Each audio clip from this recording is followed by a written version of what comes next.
अंदर बाबा साहब भीमराव अम्बेडकर का संविधान है, उसके बावजूद एक महिला अगर टंकी से पानी पी लेती है तो उस टंकी को गौमूत्र से धो दिया जाता है। एक बच्चा मटके से पानी पी लेता है तो उस बच्चे को मार दिया जाता है। एक दूल्हे को घोड़ी चढ़ने पर मार दिया जाता है। ये बनाएंगे हिंदू राष्ट्र। समझ रखा है आपने देश की जनता को? इस देश का प्रधानमंत्री हिंदू बना फिर रहा है, क्या हिंदू है भाई? गृह मंत्री हिंदू है, बता रहा हूँ आपको, गृह मंत्री हिंदू है भाई साहब। बड़े बड़े नेता, मंत्री, रक्षा मंत्री, तमाम सारे लोग हिंदू हैं।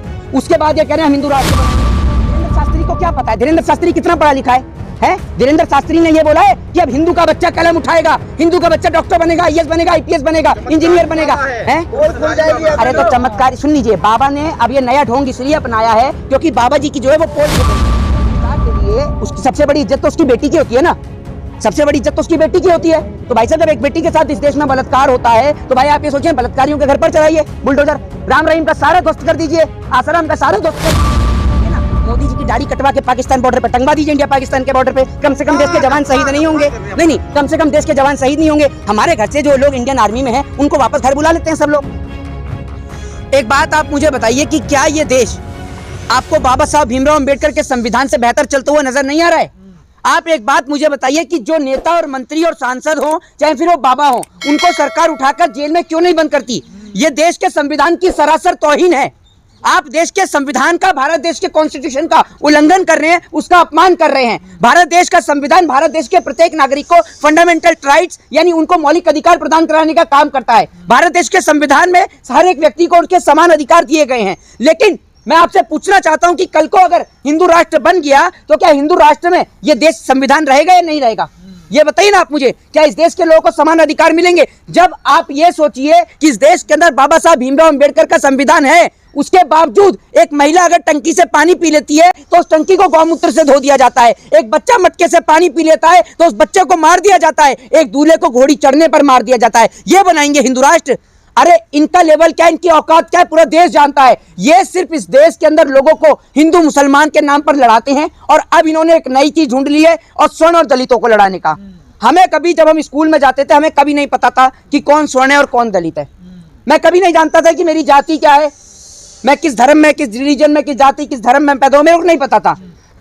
मेरी माता श्री जब घर से खाना बना के बेचती थी तो जब मेरे जो टिफिन में खाना रहता था उसमें 4 रोटी रहती थी तो हमें यह नहीं पता था कि खाने वाला आमिर है, अमन है, नवीन है या कौन है, हमें नहीं पता था। हमारे लिए सब रिलीजन एक समान थे। हमने कभी लोगों का जाति, धर्म, रिलीजन जानने की कोशिश नहीं करी। लेकिन भारतीय जनता पार्टी वालों का पेट अब भर चुका है हिंदू मुसलमान करने से, क्योंकि उन्हें दिख गया है कि भैया हिंदू मुसलमान करने से जितना वोट मिलना था मिल गया।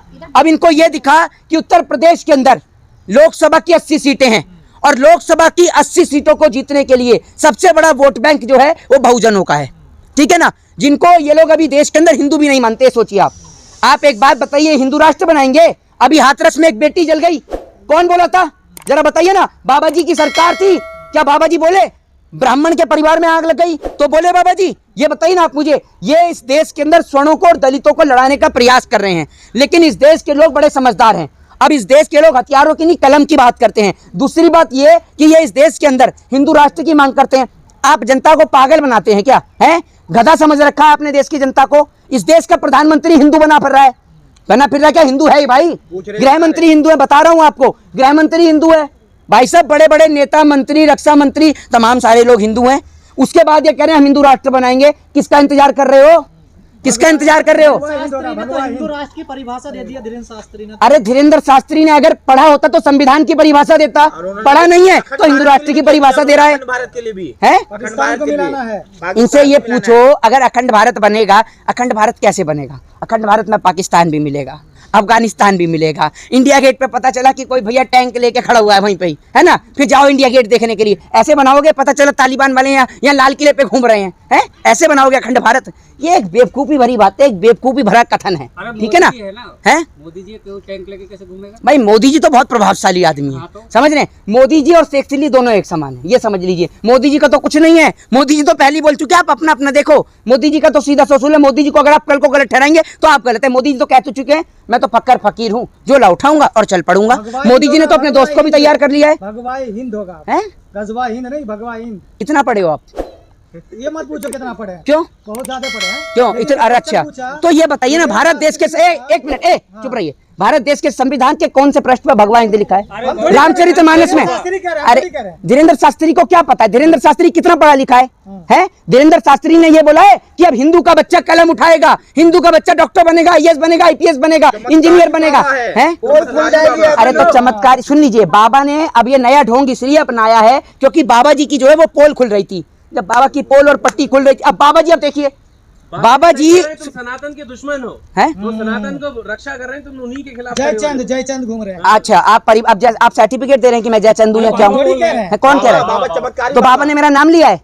बाबा ने मेरा नाम लिया है क्या? जो विरोध कर रहा है, जो विरोध कर रहा है वो जयचंद है। अब एक बात आप मुझे बताइए, उस बाबा को जाकर बता दीजिएगा कि मोहित शर्मा आपके लिए कह रहे थे। एक बात आप मुझे बताइए, आप तो पत्रकार हैं, ये देश के अंदर अगर कोई व्यक्ति, हिंदू व्यक्ति अगर संविधान की बात करता है, कोई सनातनी व्यक्ति संविधान की बात करता है, तो क्या वो जयचंद है?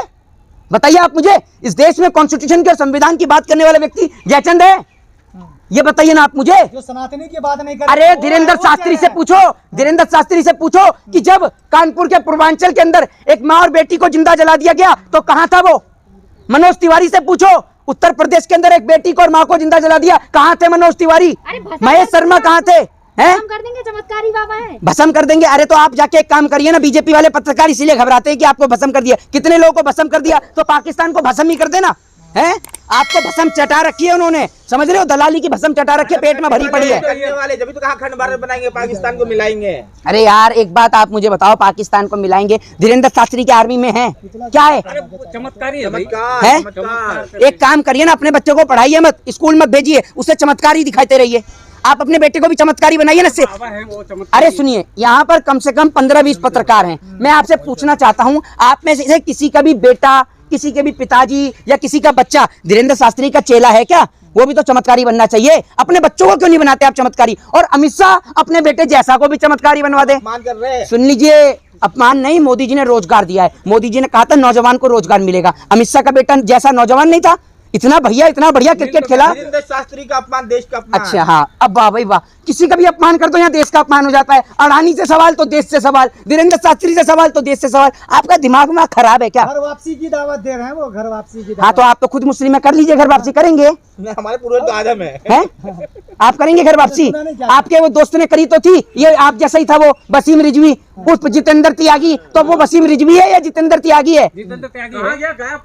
ये इनको पता होगा, इन्हीं के साथी का है वो, इन्हीं का साथी है। ये भी तो घर वापसी करने की करें। ये देश की खूबसूरती है। भारत एक सेकुलर कंट्री है, एक डेमोक्रेटिक कंट्री है, जहां पर सबको अपने अपने रिलीजन को मानने की आजादी है। एक धर्मनिरपेक्षता की यहाँ पर आजादी है। एक भारत एक धर्मनिरपेक्ष देश है।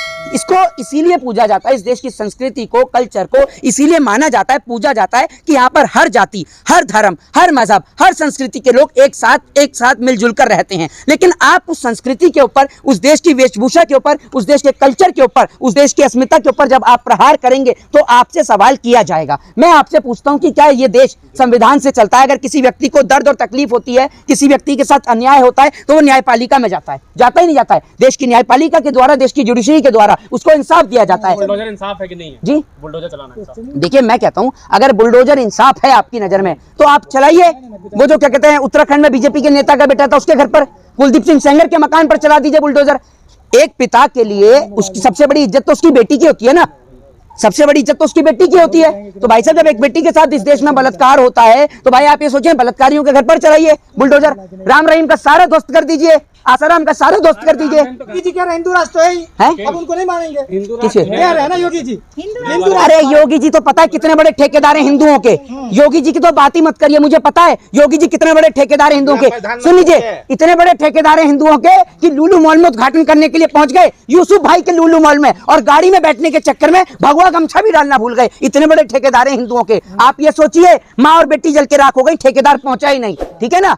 वहां पर हाथरस के अंदर एक बेटी को जला दिया गया, ठेकेदार पहुंचा ही नहीं। दिल्ली के अंदर एक बेटी को 8 किलोमीटर तक नए साल के जश्न के दौरान उस बेटी को घसीटा गया। वो मुसलमान की बेटी नहीं, हिंदू की बेटी थी। ठेकेदार पहुंचा ही नहीं वहां पर। जब ठेकेदार ही नहीं पहुंच रहा तो मजदूरी कहां से पहुंचेंगे? ठेकेदार तो यही है, मजदूर मनोज तिवारी हो गया, महेश शर्मा जैसे लोग हो गए, लेकिन पहुंचते नहीं है। ये लोग आज भी अगर कोई बीजेपी के साथ खड़ा है तो समझ लीजिए अपने जमीर को, अपने स्वाभिमान को बेच चुका है। लेकिन वही ठेकेदारों को पता नहीं है कि देश संविधान से चलेगा। देखिए, इनको पता कब चलता है?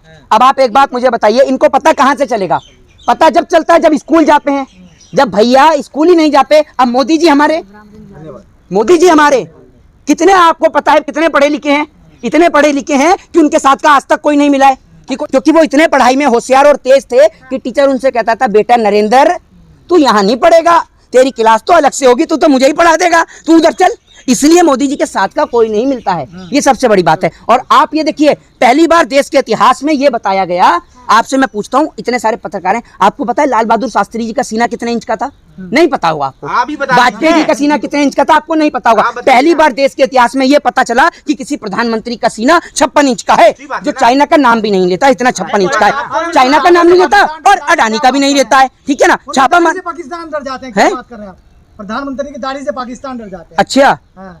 एक बात आप मुझे बताइए, उनकी दाढ़ी से अगर पाकिस्तान डर जाता है तो एक काम करिए ना, मोदी जी की दाढ़ी कटवा के पाकिस्तान बॉर्डर पे टंगवा दीजिए, इंडिया पाकिस्तान के बॉर्डर पे। कम से कम देश के जवान शहीद नहीं होंगे।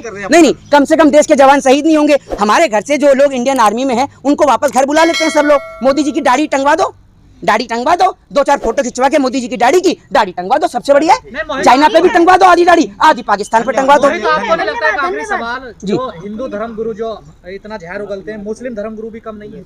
देखिए मैं आपको एक चीज बताता हूँ, कुछ लोग ऐसे हैं जो भाजपा के सहयोगी लोग हैं, वो इधर से बोलते हैं तो वो लोग उधर से बयानबाजी करते हैं। इनके चक्कर में इस देश का आपसी हिंदू और मुस्लिम का जो प्रेम और भाईचारा है वो समाप्त हो रहा है इन जैसे लोगों के चक्कर में। तो आप ऐसे लोगों से सतर्क रहें, सावधान रहें, और ऐसे पत्रकार से भी। जय हिंद, जय भारत, वंदे मातरम।